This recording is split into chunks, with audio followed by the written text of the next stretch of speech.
Good afternoon, my name is Marietje Schaake. I'm a member of the European Parliament for the Dutch D66 party, and we're a member of the Alliance of Liberals and Democrats for Europe.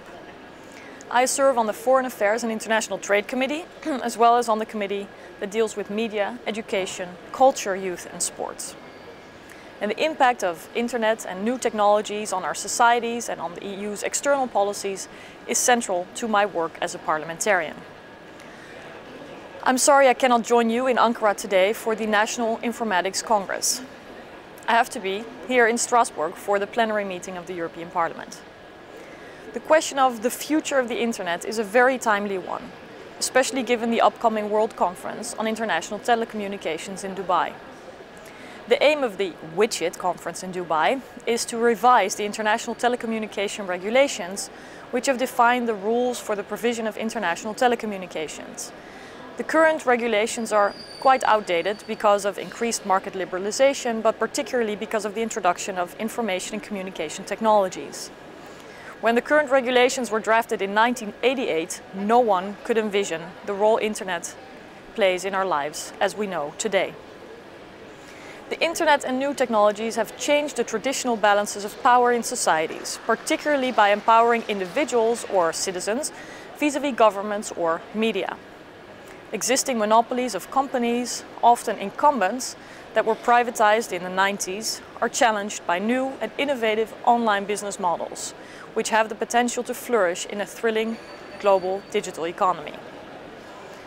Some governments and companies who fear losing control are seeking to counter developments that lead to a drain of their powers. Many have sought to influence lawmaking as well. On the global stage, there are quite a number of very concerning developments in this increased control direction. Censorship itself has become a profitable business in China.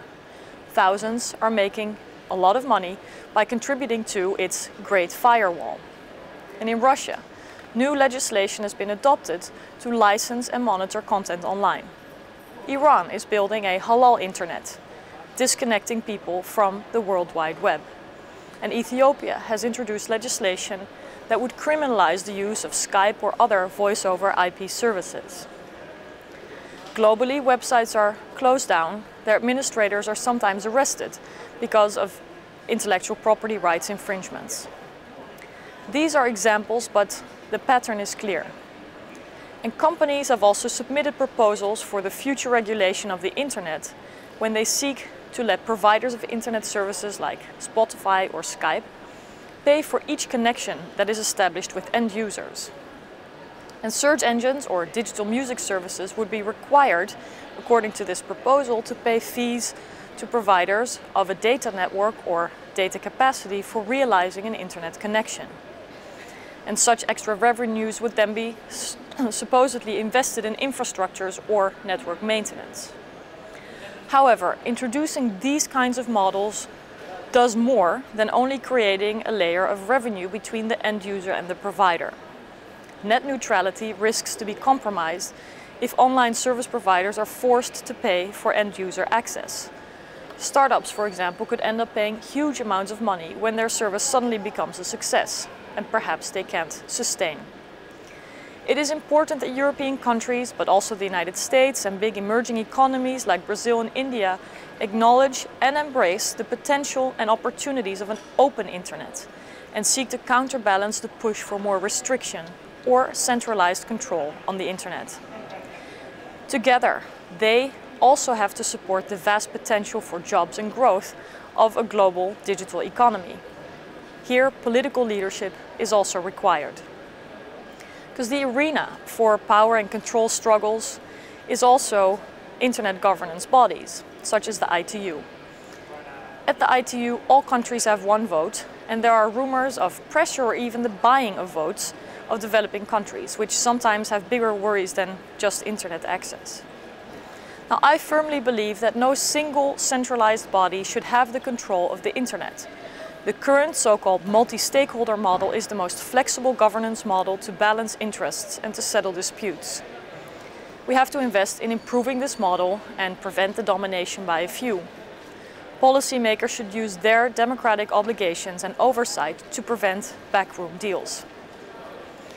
I've been at the forefront of the efforts in the European Parliament to get that message across to EU member states as well as to the European Commission. But the challenges do not stop at the conference in Dubai. Our fight for digital freedom continues.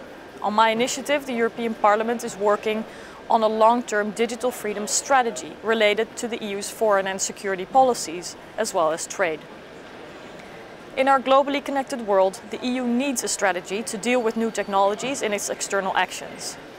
As the world's largest trading bloc, the EU can leverage its potential and political weight and take the lead globally to protect digital freedoms, keep the internet open, and to fight censorship and surveillance.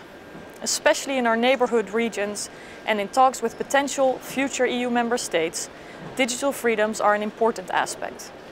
The European Commission has acknowledged that freedom of expression, access to information and other fundamental liberties also apply online, and as such are an integral part of the EU accession criteria and have to be respected by all future member states. The EU has an important task of leading in promoting and defending people's digital freedoms in Europe and abroad. I hope you will join in this global goal, and I thank you for your time and look forward to hearing your thoughts on this important issue.